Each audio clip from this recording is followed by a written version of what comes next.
Hey y'all, so number one, I hope you followed my advice and you read the entire chapter 9 and now you're going to read the entire chapter 10.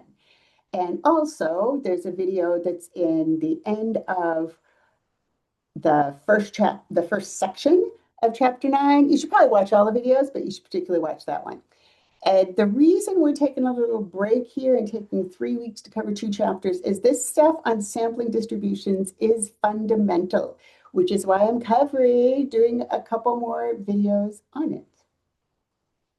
We're going to do a few points about sampling distributions, focusing on the sampling distribution of the mean. And then the next video, we'll talk about sampling distributions of differences between the means, and then another video on different types of sampling distributions.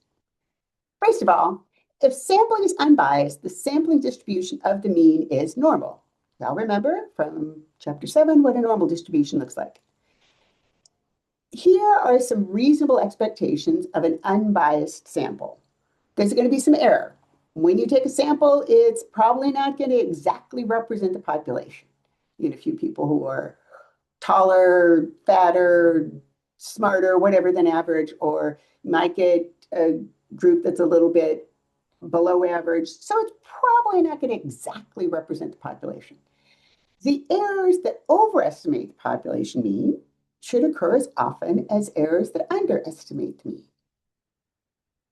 Another way to say that is the errors will be symmetric. You'll have just as many above the mean as below the mean, just like in the normal distribution. Another reasonable expectation, if your sampling is unbiased, is extreme errors should be less common than small ones, right? If you are sampling height, you shouldn't get an average height for your sample of people of 6'9" unless you are sampling the Lakers basketball team. So, just like in the normal distribution, extreme errors should be less common than small errors.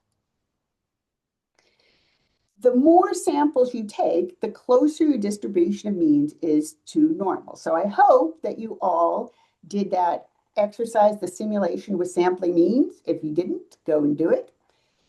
And if you look at it in the animated version, your first sample might be far below the mean just by random bad luck. So in that sampling simulation, it's taking, say, 5 samples, and it'll show you here's the mean of the first 5 people.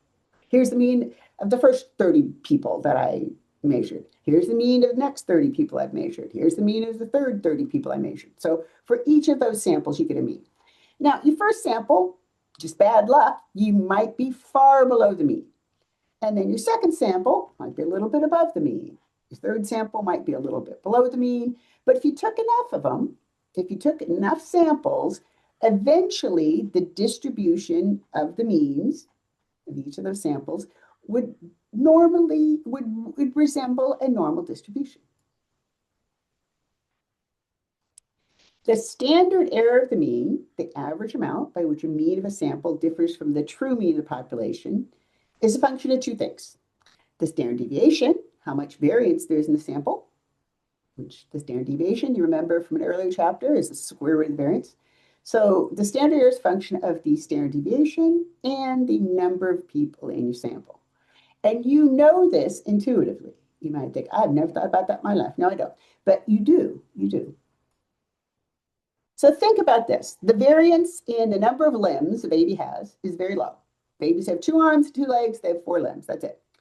And you wouldn't need a whole lot of babies born with no legs or no arms before you decide this sample differs significantly from the population mean. So in the case of thalidomide, for example, the drug that caused children to be born without limbs, we didn't need a huge sample before pulling that off the market. So 5 babies out of 30 were born without arms, you'd be calling a stop to thalidomide. But you know what? That's only 0.17 fewer than the average number of limbs in the population, because babies, very few are born without limbs. So the average is very close to 4, say 3.999 something. So if you have a mean number of limbs for these babies of 3.83, you're only off by 0.17. Now let's say instead we're looking at if Lakota children were 1.7 ounces lighter than the population mean, we probably wouldn't worry. Let's say the mean birth weight babies for babies born in the US is 7 pounds, 4 ounces, which is 116 ounces, with a standard deviation of 21 ounces.